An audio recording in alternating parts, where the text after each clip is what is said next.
Students, my name is Ashutosh Sharma. Welcome to my YouTube channel Olympiad Chemistry. Last lecture में हम लोगों ने laws of chemical combinations की बात की थी। उसमें से फर्स्ट और सेकंड लॉ हम लोगों ने डिस्कस कर लिए थे। Law of conservation of mass, law of constant proportion, उनकी लिमिटेशंस हम लोगों ने डिस्कस की थी।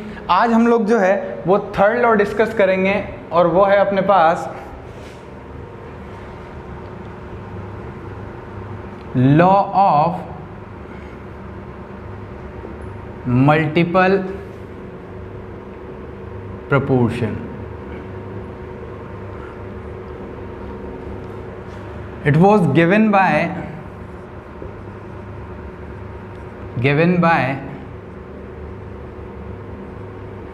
John Dalton. किसने दिया था ये? लॉ ऑफ मल्टीपल प्रोपोर्शन का क्या स्टेटमेंट था? When one element combines with other element to form two or more different compounds, then mass of one element which combine with the constant mass of other element will bear a simple ratio to one another। क्या मतलब है इस statement का? इस बात को हम समझते हैं। ठीक है, इसको मैं एग्जांपल के थ्रू एक्सप्लेन करता हूँ। For example, carbon and oxygen combine होकर दो डिफरेंट कंपाउंड देते हैं, एक कार्बन मोनोऑक्साइड और दूसरा CO2। अगर यहाँ पर मैं बात करूँ इनके रेशियो बाय मास की, तो वो होगा 12:16 और यहाँ पर होगा 12:32। सिंपलेस्ट में कन्वर्ट करेंगे तो ये होगा अपने पास 3:4 और ये आएगा अपने पास 3:8। अब ध्यान से देखो, कोई दो एलिमेंट हैं कंबाइन होकर दो या दो से ज्यादा कंपाउंड, यहाँ पर मिनिमम 2 है तो दो कंपाउंड बना रहे हैं, कार्बन मोनोऑक्साइड और कार्बन डाइऑक्साइड। तो किसी एक एलिमेंट का अगर जो दूसरा एलिमेंट है वो किसी पहले एलिमेंट के फिक्स रेशियो से, फिक्स मास से अगर रिएक्ट करे, देखो यहाँ पर कार्बन के मास को अगर मैं कांस्टेंट कर दूं तो सेकंड जो एलिमेंट है मतलब ऑक्सीजन, उसका जो मास है वो सिंपल रेशियो बेयर कर रहा है। क्या? 1:2 का। बात समझ में आ रही है? सेकेंड एग्जाम्पल, अगर यहाँ पर मैं बात करूँ हाइड्रोजन एंड ऑक्सीजन, तो हाइड्रोजन और ऑक्सीजन कंबाइन होकर दो कंपाउंड दे सकते हैं, एक H2O एक H2O2। ठीक है, अगर मैं H2O की बात करूं तो यहाँ पर 2:16 क्या है? हाइड्रोजन और ऑक्सीजन का रेशियो बाय मास, और यहाँ पर रेशियो बाय मास लेता हूं तो 2:32। Is it clear? अगर मैं हाइड्रोजन के मास को कांस्टेंट रखूं तो जो सेकंड ऑक्सीजन का मास है रेशियो बाय मास, वो एक सिंपल रेशियो क्या कर रहा है? बेयर कर रहा है। वो रेशियो क्या है? 1:2। यही तो वो बोल रहे हैं, when one element combine with other element to form 2 or more different compounds, then mass of one element which combine with a constant mass. किसी एक एलिमेंट का मास क्या कर दें हम? Constant of other element will bear a simple ratio to one another. इसका मतलब क्या है? किसी एक एलिमेंट के मास को अगर मैं कांस्टेंट कर दूं तो सेकंड जो एलिमेंट है दोनों कंपाउंड में, वो कौन सा रेशियो बेयर करेंगे? Simple ratio. Is it clear? Next example देखते हैं। नाइट्रोजन और ऑक्सीजन की अगर मैं बात करूं तो ये नाइट्रोजन ऑक्सीजन बहुत सारे कंपाउंड बनाते हैं। For example N2O, NO, N2O3, N2O4 and N2O5। Is it clear? यहाँ पर देखो नाइट्रोजन और ऑक्सीजन का रेशियो क्या आ रहा है? 14:16। यहाँ पर 28:16। यहाँ पर 14:16। यहाँ पर 28:48। यहाँ पर 28:64। यहाँ पर 28। अगर मैं यहाँ पर नाइट्रोजन के रेशियो बाय मास को कांस्टेंट कर दूं, यहाँ पर भी 7 ले लेता हूँ, यहाँ पर भी 7, यहाँ पर भी 7, यहाँ पर भी 7, यहाँ पर भी 7, मतलब नाइट्रोजन के रेशियो बाय मास को मैंने कांस्टेंट कर दिया। अब ऑक्सीजन की बात करता हूँ तो यहाँ पर क्या आएगा? 7:4, यहाँ पर होगा 7:8, यहाँ पर होगा 7:12, यहाँ पर होगा 7:16, यहाँ पर 7:20। तो ध्यान से देखो, अगर नाइट्रोजन के रेशियो बाय मास को क्या कर दिया जाए? कांस्टेंट कर दिया जाए, तो जो अपने पास ऑक्सीजन का रेशो बाय मास है, वो सिंपल रेशो क्या करेगा, बेयर करेगा। ध्यान से देखो, अगर मैं सब यहाँ पर ऑक्सीजन का सिंपल रेशो देखूँ तो वो क्या आ रहा है, 1:2, फिर 3, 4 एंड 5। Is it clear? तो ऑक्सीजन इन सब कंपाउंड में एक सिंपल रेशो बेयर कर रहा है। Is it clear? ये है लॉ ऑफ मल्टीपल प्रोपोर्शन, जिसे किसने दिया था, जॉन डेल्टन ने। उनके अकॉर्डिंग क्या था, जब दो डिफरेंट एलिमेंट के एटम्स हैं वो कंबाइन होंगे और दो या दो से ज्यादा कंपाउंड्स बनाते हैं, तो किसी एक एलिमेंट का अगर मैं रेशो बाय मास कांस्टेंट कर दूं तो सेकंड जो एलिमेंट है तो दोनों कंपाउंड में उसका जो रेशो बाय मास है वो सिंपल रेशो बेयर करता है। Is it clear? बात समझ में आती है? नेक्स्ट हम बात करेंगे fourth law of reciprocal proportion. ये अपने पास फोर्थ लॉ है। It was given by Richter. क्या स्टेटमेंट है, the ratio of masses of two elements A and B which combines separately with a fixed mass of third element C। ये ABC elements दिए हुए हैं, suppose किए इन्होंने, fixed mass of third element C is either the same or some multiple of the ratio of masses in which A and B combine directly with each other।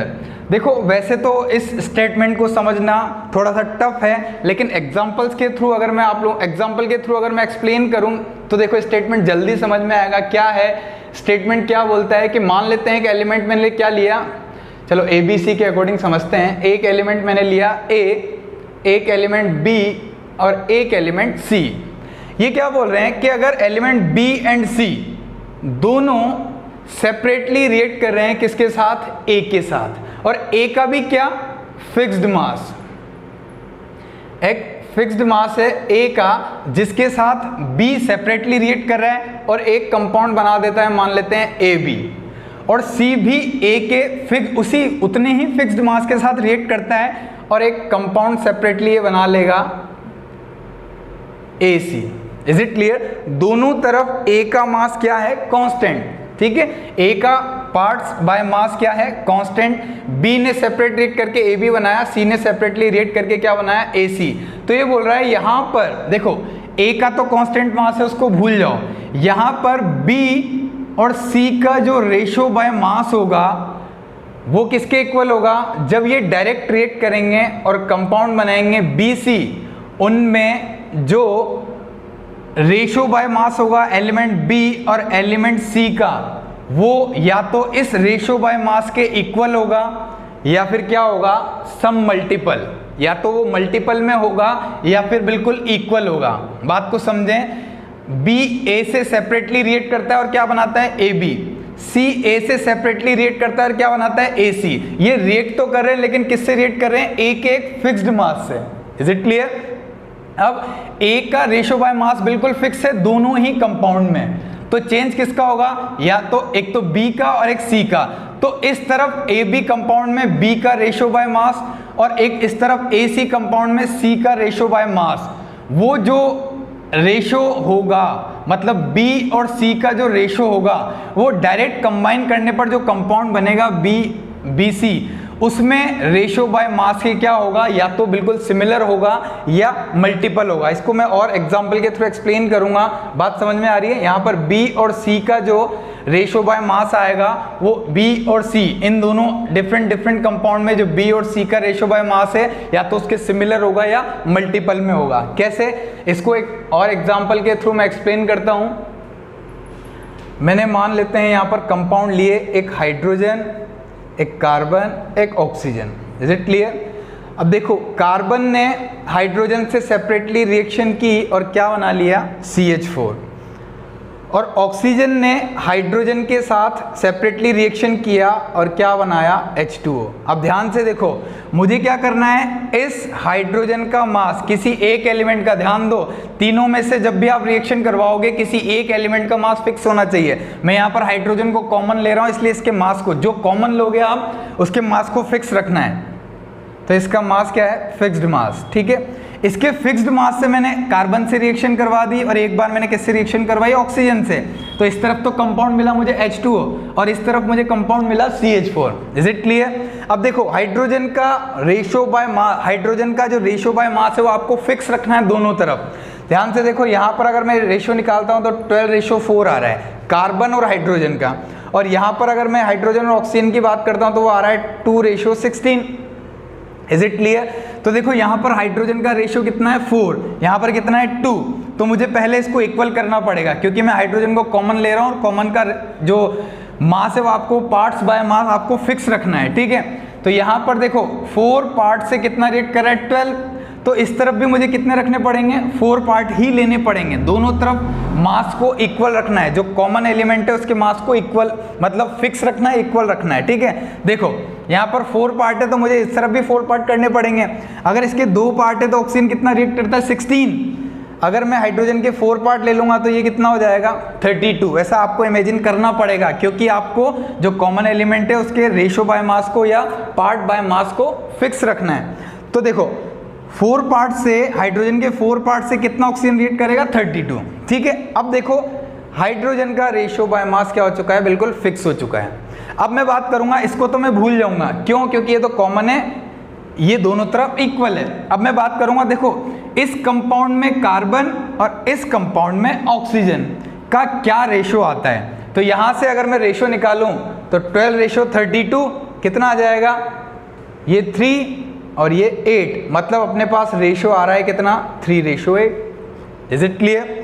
बस ये यही बोल रहे हैं कि दोनों डिफरेंट कंपाउंड में कॉमन एलिमेंट को छोड़ दो, जो दूसरे एलिमेंट है मतलब इस तरफ कार्बन और इस तरफ ऑक्सीजन, उनका जो रेशियो बाय मास होगा वो सिमिलर होगा किसके, जब ये डायरेक्ट रिएक्ट करेंगे। ध्यान से देखो, जब ये डायरेक्ट रिएक्ट करेंगे तो क्या बनाएंगे CO2, और CO2 में रेशियो बाय मास क्या आता है 3:8। कैसे आता है, कार्बन का 12 और ये 32, तो ये क्या आ जाएगा 3:8। ध्यान दो यहाँ पर जो कार्बन और ऑक्सीजन का रेशियो बाय मास है वो भी कितना है 3:8, और जब ये डायरेक्टली कंबाइन होंगे तब रेशियो बाय मास क्या आया 3:8। यही समझाना चाह रहे हैं ये कि अगर डिफरेंट एलिमेंट को किसी एक कॉमन एलिमेंट से सेपरेटली रिएक्ट करवाते हो तो वहां पर उनका रेशियो बाय मास क्या होगा, इक्वल होगा किसके, जब वो डायरेक्टली रिएक्ट करेंगे, या तो वो इक्वल होगा या मल्टीपल में होगा। मल्टीपल का एग्जांपल मैं बता दूंगा, ठीक है। ये इक्वल का एग्जांपल था। Is it clear? बात समझ में आ गई?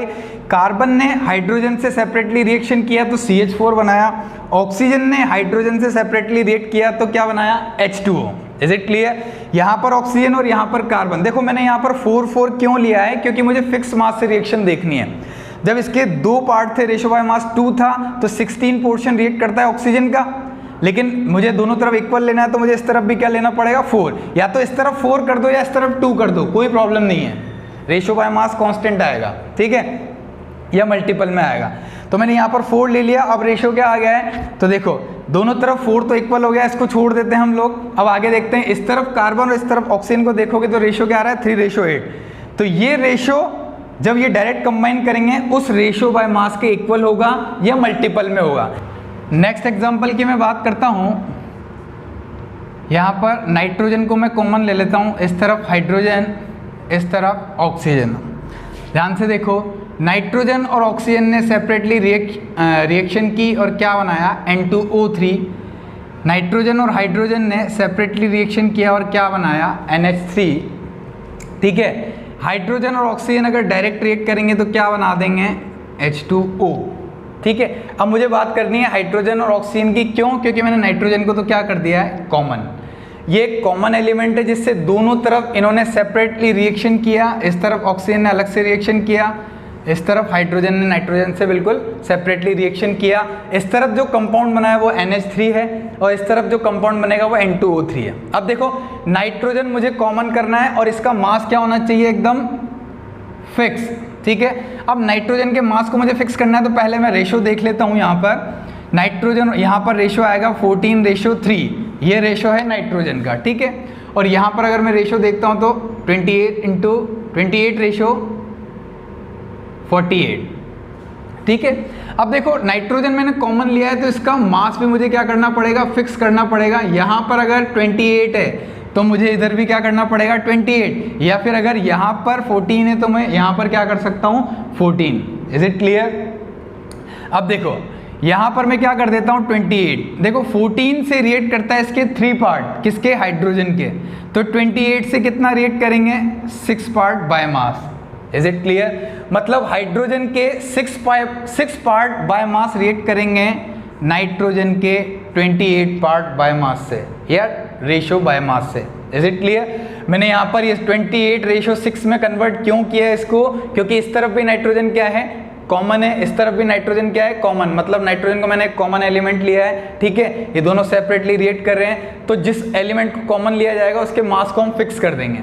अब दोनों तरफ बिल्कुल इक्वल होना चाहिए और फिक्स होना चाहिए। इस तरफ अगर 28 है तो इस तरफ भी क्या होना चाहिए, 28। तो देखो यहाँ पर 14 था, 14 से हाइड्रोजन के 3 रेशो बाय मास या 3 पार्ट बाय मास रिएक्ट कर रहे हैं, तो 28 से कितना रिएक्ट करेंगे, 6। अब देखो नाइट्रोजन तो अपने पास क्या हो चुका है, कॉमन, इसको छोड़ देते हैं। अब बात करते हैं किसकी, इस तरफ ऑक्सीजन और इस तरफ हाइड्रोजन की। यहाँ पर हाइड्रोजन का रेशो बाय मास कितना है, 6, और यहाँ पर ऑक्सीजन का रेशो बाय मास क्या है, 48। दोनों तरफ अगर मैं हाइड्रोजन, इस तरफ से हाइड्रोजन और इस तरफ अगर मैं ऑक्सीजन की बात करूं, तो यहाँ पर हाइड्रोजन है अपने पास 6 पार्ट बाय मास और यहाँ पर ऑक्सीजन है अपने पास 48। अगर मैं सिंपलेस्ट रेशियो की बात करूं तो वो कितना आ रहा है, 1:8, ठीक है। अब अगर आप लोग हाइड्रोजन और ऑक्सीजन को डायरेक्ट कंबाइन कराओगे तो भी आप लोगों के पास रेशियो बाय मास क्या आएगा, 1:8। यही बोलना चाह रहे हैं वो रेसिप्रोकल प्रोपोर्शन में, क्या कि जब हाइड्रोजन नाइट्रोजन से सेपरेटली रिएक्ट करता है तो हाइड्रोजन का रेशो, और जब ऑक्सीजन नाइट्रोजन से सेपरेटली रिएक्ट करता है तो ऑक्सीजन का रेशो, जो इन दोनों का रेशो बाय मास आएगा। मैंने नाइट्रोजन को क्यों छोड़ दिया है, क्योंकि नाइट्रोजन क्या है, कॉमन एलिमेंट, इसके रेशो बाय मास को मैं क्या रखूंगा, इक्वल। इस तरफ 28 पार्ट है तो इस तरफ भी क्या है, 28 पार्ट, ठीक है। तो 28 पार्ट से हाइड्रोजन कितना रिएक्ट कर रहा है, 6, तो मैंने ले लिया 6। यहाँ पर इसके 28 पार्ट से ऑक्सीजन कितना रिएक्ट कर रहा है, 48, ठीक है। इन दोनों का रेशो क्या आ रहा है, सिंपलेस्ट रेशो 1:8। तो जब ये डिफरेंट कंपाउंड में देख रहे हैं तो रेशो क्या आ रहा है, 1:8। जब ये डायरेक्टली कंबाइन होंगे तब भी रेशो क्या आ रहा है, 1:8। या तो रेशो क्या आएगा, सेम, या फिर क्या होगा, मल्टीपल में। Is it clear? या तो रेशो क्या होगा, सिमिलर, या फिर क्या होगा, मल्टीपल में। इसी के हम नेक्स्ट एग्जाम्पल की बात करते हैं। अगर मैं यहाँ पर ले लेता हूँ कॉमन एलिमेंट सल्फर, यहाँ पर हाइड्रोजन और यहाँ पर ऑक्सीजन। हाइड्रोजन की रिएक्शन सेपरेटली मैं करवाता हूँ सल्फर से, तो एक प्रोडक्ट बनेगा हाइड्रोजन सल्फाइड, और यहाँ पर मैं सेपरेटली रिएक्शन करवाता हूँ तो प्रोडक्ट बनता है SO2। क्लियर? अब देखो सल्फर कॉमन है, दोनों तरफ सल्फर के मुझे इक्वल मास को लेना है, तो यहाँ पर रेशो क्या आ रहा है, 2:32, और यहाँ पर 32:32। Is it clear? मतलब सल्फर यहाँ पर भी कितना है, 32, यहाँ पर भी कितना है, 32, इसलिए मुझे इसको कोई चेंज करने की जरूरत नहीं है, मल्टीपल करने की जरूरत नहीं है। सल्फर मैंने कॉमन ले लिया, इसका रेशो बाय मास या पार्ट बाय मास भी क्या है, फिक्स है। अब मैं देखता हूँ किसका, इस तरफ तो हाइड्रोजन का रेशो और इस तरफ से ऑक्सीजन का रेशो। जब मैंने इस तरफ हाइड्रोजन और ऑक्सीजन के रेशो की बात की तो क्या आ रहा है, 2:32, इट मीन्स 1:16। क्लियर? अब अगर हाइड्रोजन और ऑक्सीजन डायरेक्ट कंबाइन हो तो क्या बना लेंगे, H2O, और इसका रेशो बाय मास क्या आएगा, 1:8। तो मैंने यही बोला था, या तो ये रेशो इस रेशो के सिमिलर होगा या मल्टीपल में होगा। तो देखो ये मल्टीपल में है इसके। क्लियर? यहाँ पर H2O में जो रेशो बाय मास आया वो 1:8 है, वो इसके मल्टीपल होगा, ठीक है। इसका मतलब ये इसका मल्टीपल है। Is it clear? तो ये यही बताना चाह रहे हैं लॉ ऑफ रेसिप्रोकल मास में। देखो सिमिलर के एग्जांपल मैंने यहाँ पर दिए हैं और मल्टीपल का एग्जांपल मैंने यहाँ पर दे दिया है, ठीक है। बात समझ में आ गई? तो ये था अपने पास लॉ ऑफ रेसिप्रोकल प्रोपोर्शन। अगर आप लोगों को वीडियो अच्छा लगा तो वीडियो को लाइक करें, हमारे चैनल को सब्सक्राइब करें। Thank you.